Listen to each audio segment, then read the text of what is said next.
Bienvenue au cœur du crime, un podcast issu des archives d'Europe 1. Savez-vous que plus d'un tiers des crimes et délits commis en France sont traités par la gendarmerie nationale?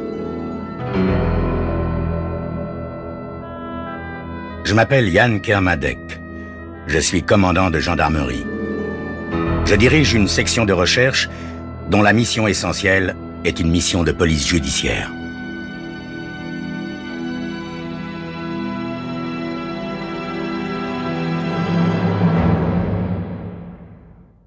L'histoire que je vais vous raconter est une histoire vraie.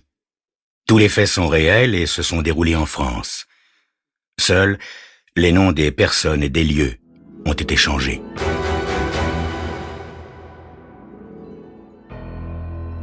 Alvina Stamps n'est certainement pas la première chose que vous remarqueriez s'il vous arrivait de boire un verre chez Rudy, du côté des docks. Bien qu'elle soit la seule serveuse de l'établissement, il vous faudrait un certain temps avant d'en prendre conscience, tant elle est insignifiante, informe, grise. Il n'existe guère de femmes totalement défavorisées, n'est-ce pas? Certaines ont de beaux yeux pour sauver la mise, ou bien un rire avenant, un timbre de voix chaleureux, à moins que des rondeurs suggestives. Mais la pauvre Alvina fait exception à la règle, avec cette absence désespérée d'un petit quelque chose qui accroche. Sans doute est-ce pour cela que, ce soir-là, Howard Bradley, un nouveau venu dans le quartier des docks, s'attend à recevoir automatiquement ses faveurs. Une proie facile, comme on dit. « Salut, beauté !» lance-t-il, original et plein d'humour, en s'écroulant sur une chaise au fond de la salle.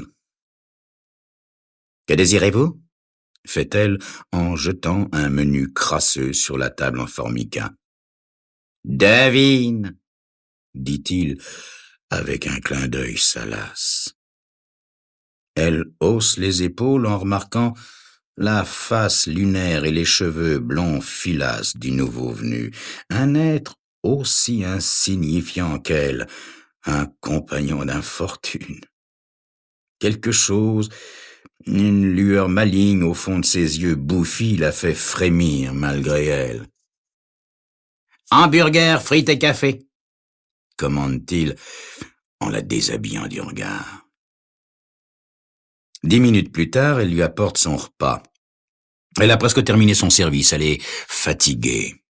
En le servant, elle verse un peu de café sur la table. Elle affecte de ne pas le remarquer, pour ne pas avoir à l'essuyer ou pour une raison plus profonde qu'elle dissimule derrière sa fatigue. La main d'Howard, peut-être, sur elle, sur son corps, la ferait-elle tressaillir? Alvina n'est pas habituée au contact d'une main d'homme. Or, c'est précisément ce contact qui la fait frémir alors qu'elle s'éloigne de la table. Une main la retient fermement par la hanche, l'empêche de partir. Elle se retourne. Howard Bradley, ce nouveau venu, la contemple en souriant. Elle remarque une grosse dent en or au milieu d'une bouche gâtée par le tabac. « Bon Dieu, où est Willy ?» pense-t-elle en parcourant la salle d'un regard désespéré. Willy est le seul client à lui manifester, à sa façon, un semblant d'amitié, le seul à se contenter tout simplement de la remarquer, le seul à la considérer comme une femme, sans plus. Où est-il? Il pourrait très bien être quelque part dans la salle sans qu'elle l'ait vu entrer, tant il passe inaperçu. Tout à fait possible aussi qu'il soit sur le trottoir d'en face à regarder ce qui se passe à l'intérieur. On ne sait jamais avec Willy, on ne sait jamais. S'il est là, ce soir, tapi dans l'ombre, fondu dans la foule, rien de la scène ne peut lui échapper. Alvina reste pétrifiée pendant quelques instants. Pas de Willy en vue. Quand elle réagit pour se dégager, c'est de la manière la plus ringarde qui soit. Elle gifle Howard au visage assez violemment pour que ce soit entendu de tous. La réaction ne se fait pas attendre. Des rires fusent de toutes parts. L'explosion de rire stoppe net Howard dans son élan, tandis qu'Alvina s'enfuit. Indigné, il reste assis, l'air penaud devant ses frites qui refroidissent. Howard, le nouveau venu dans le quartier des Docks, vient de décrocher son diplôme d'idiot du village. Dans la cuisine, Alvina recouvre difficilement son calme. Une chose est sûre, il lui est impossible, absolument impossible, de retourner dans la salle. Pour une fois qu'on l'a remarqué, ça a été de la pire des façons. Elle ôte son tablier, met son manteau et sort à la dérobée par la porte de service. Il fait nuit noire. Une chape de brouillard à l'odeur métallique est tombée sur le port. On n'y voit pas à 2 pas. Mais l'obscurité est son amie. L'obscurité qui dissimule son embarras. Alvina se dirige vers sa voiture. Dans ce quartier, elle n'a pas peur. Les routiers, les dockers, tout le monde la connaît. Et puis, ils sont trop bien payés pour en vouloir à sa maigre bourse, trop bien nantis pour en vouloir à son maigre corps, n'est-ce pas? Alors qu'elle fouille dans son sac à la recherche de ses clés de voiture, une main ferme lui agrippe le bras. « Alors, petite maigrichonne ?» murmure une silhouette vaguement familière. « Pourquoi tu m'as giflé ?» Elle pourrait crier, attirant aussitôt une demi-douzaine de clients de chez Rudy, mais il se moquerait d'elle une fois de plus.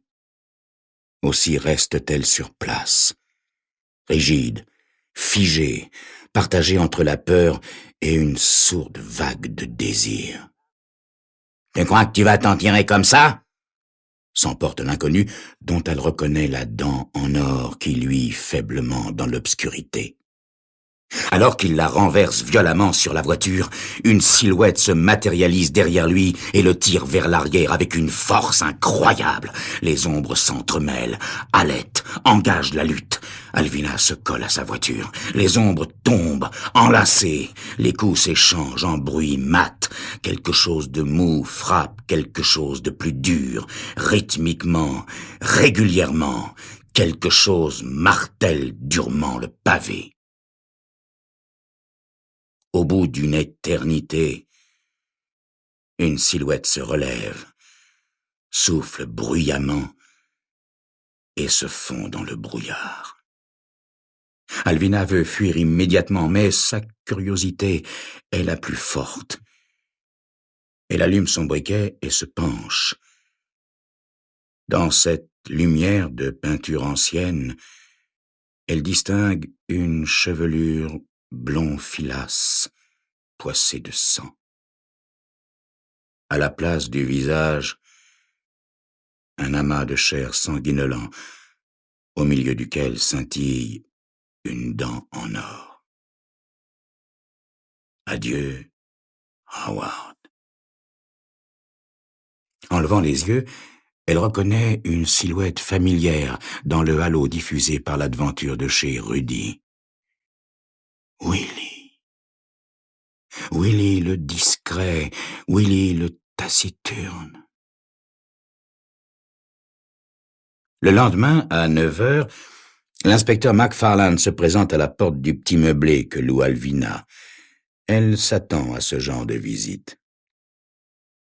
Un certain Howard Bailey a été battu à mort à quelques pas de l'établissement où vous travaillez, mademoiselle. Je désirerais vous poser quelques questions. Je peux entrer?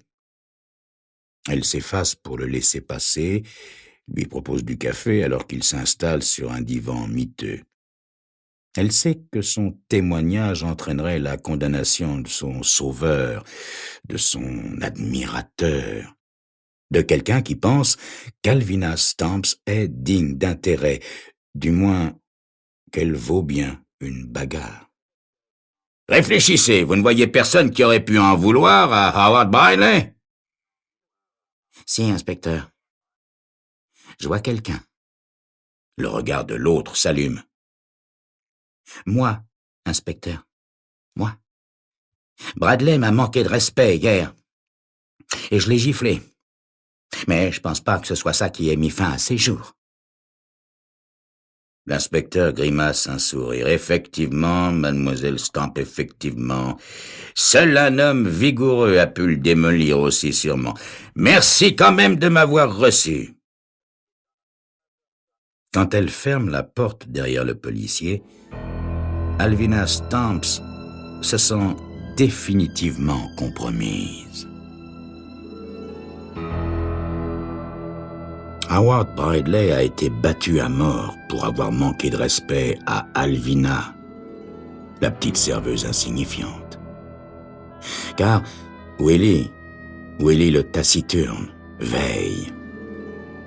Mais quelle va être la réaction des dockers et de tout ce monde des quais des brumes? Vous le saurez dans quelques instants.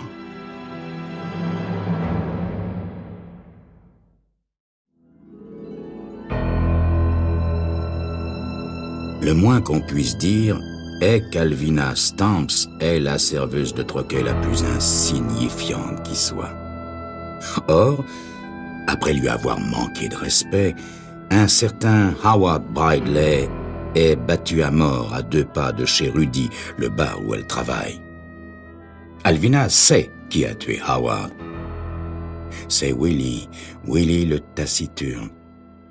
Mais elle ne dira rien à la police. Le lendemain du meurtre, quand elle reprend son service, tout le monde la considère d'un œil nouveau. Chacun sait que si Howard avait gardé ses mains en poche, il serait toujours en vie, et chacun se demande ce qui a pris à 2 hommes de se battre à mort pour une fille, somme toute, aussi laide. Rudy, le patron, se montre particulièrement curieux, car, après tout, il s'agit de son troquet. Entre nous, Alvina, qu'est-ce qui s'est réellement passé, hein? T'étais dehors quand la bagarre a eu lieu, et ne me dis pas que t'as rien vu. Je sais pas, il y avait tellement de brouillard. Alvina, la police est tenace, et je veux pas d'ennui dans mon établissement, tu m'as bien compris. Je sais pas, il y avait tellement de brouillard. La police revient dans l'après-midi. L'inspecteur McFarlane n'arrive pas à croire qu'un homme soit battu à mort à 2 pas d'ici, sans indice, sans témoin. De nouveau, il questionne Alvina, Rudy et les clients. Alors qu'Alvina prépare la énième tasse de café pour la police, son sang se glace. La silhouette qu'elle a vue disparaître dans le brouillard après avoir réglé son compte à Howard entre chez Rudy. Willie le taciturne, Willie le flegmatique, qui s'installe au bar en face d'elle et commande un verre de lait. McFarlane l'interpelle aussitôt. Alvina craint un instant qu'il ne prenne peur et s'enfuit, mais non, il demeure imperturbable, contemplant McFarlane d'un regard sans expression particulière avant de s'installer en face de lui. Alvina manœuvre pour surprendre des bribes d'interrogatoire. « Vous savez qu'un homme a été tué la nuit dernière ?» Willie acquiesce. « Vous savez quelque chose? Connaissez-vous un certain Howard Bradley ?» Willie secoue négativement la tête, l'air de celui qui ne comprend rien à rien. L'interrogatoire tourne vite court. D'évidence, McFarlane considère davantage Willie comme un demeuré que comme un coupable éventuel. Aussi, Willie retourne-t-il rapidement terminer son verre de lait au bar en face d'Alvina. Elle ne parvient pas à le quitter du regard. Le visage rond, le front bas, le nez écrasé. Elle se souvient qu'elle a entendu dire que si une benne s'effondrait sur lui, il ne bougerait pas tant il est fort. Tuer un homme pour la protéger, c'est tout ce qu'il a fait, n'est-ce pas?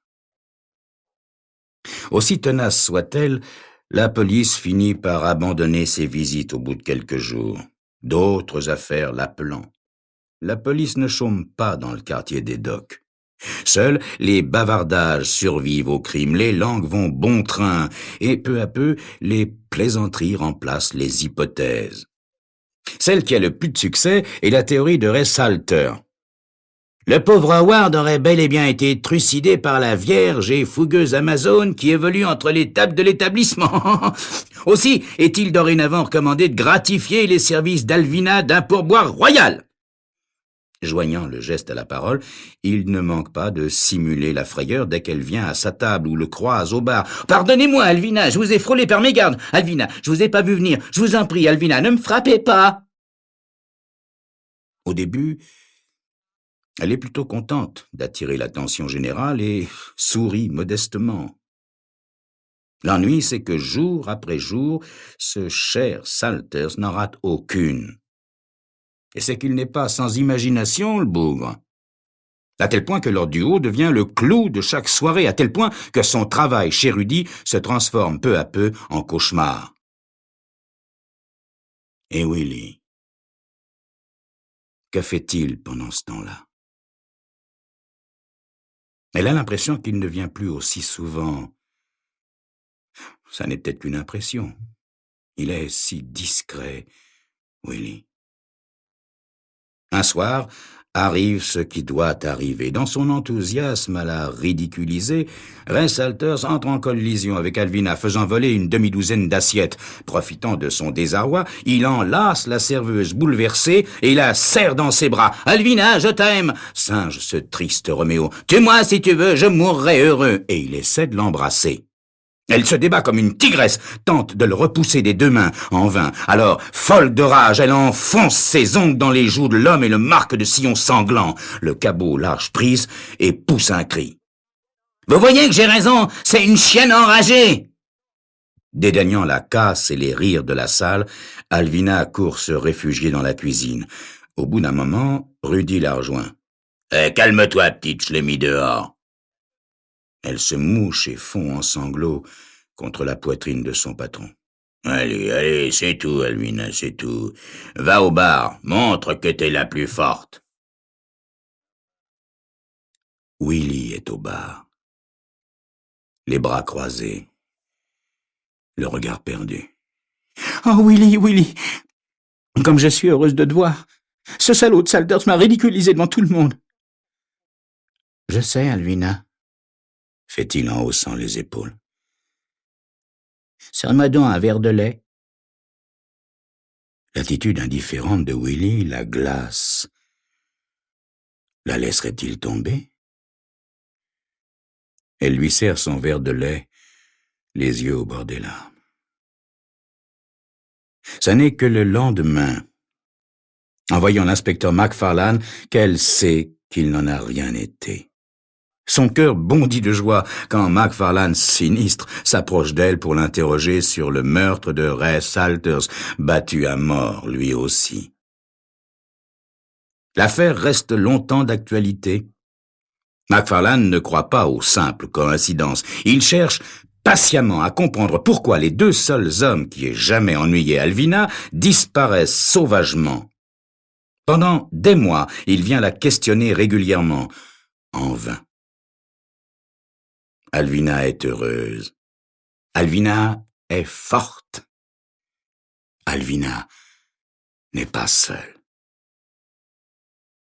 Il n'y a pas que la police qui soit impressionnée par ce double règlement de compte.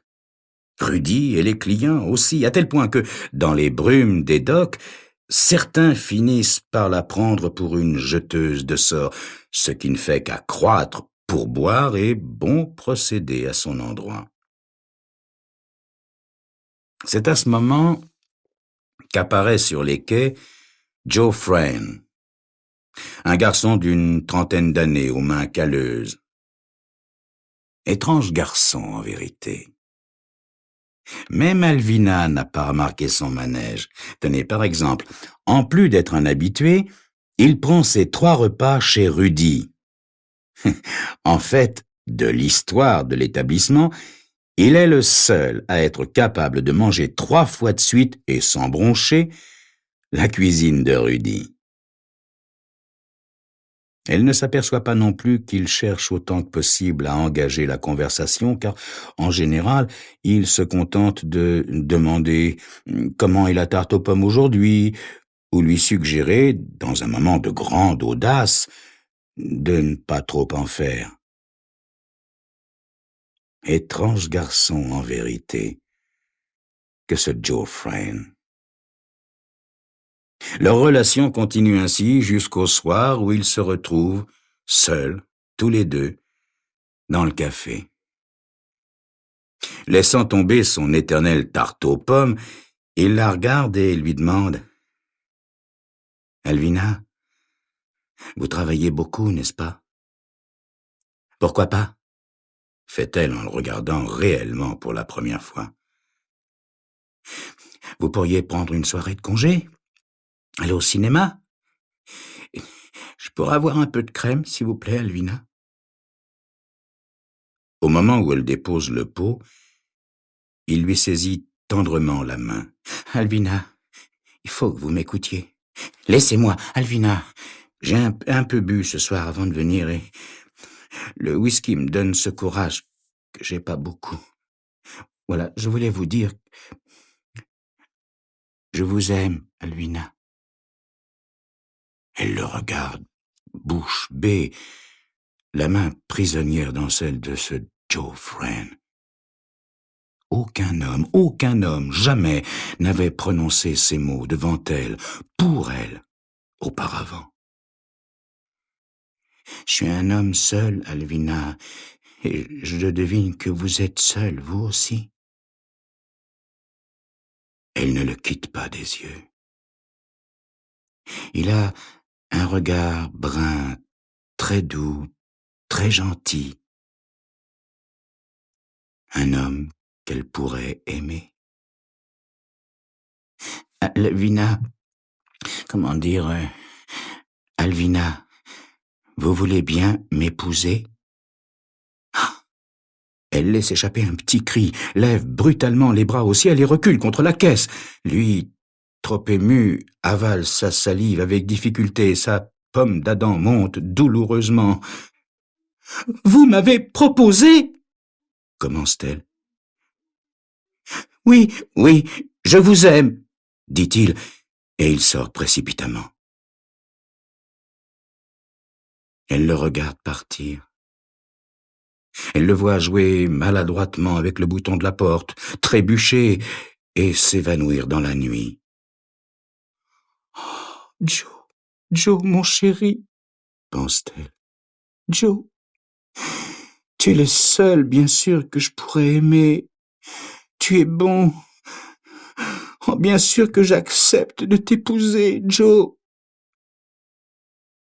Perdue dans ses pensées, les yeux brouillés de larmes, elle n'aperçoit pas la silhouette trapue, discrète, taciturne de Willie, qui passe devant la vitrine du café, se faufilant dans l'ombre, à la poursuite de l'homme, du seul homme qu'elle aurait pu aimer.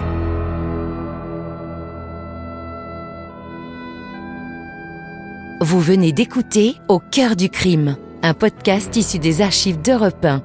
Réalisation Julien Tarot. Production Raphaël Mariat. Patrimoine sonore Sylvaine Denis, Laetitia Casanova et Antoine Reclus. Promotion Marie Corpet. Au cœur du crime est disponible sur le site et l'appli Europe 1. Écoutez aussi l'épisode suivant en vous abonnant gratuitement sur votre plateforme d'écoute.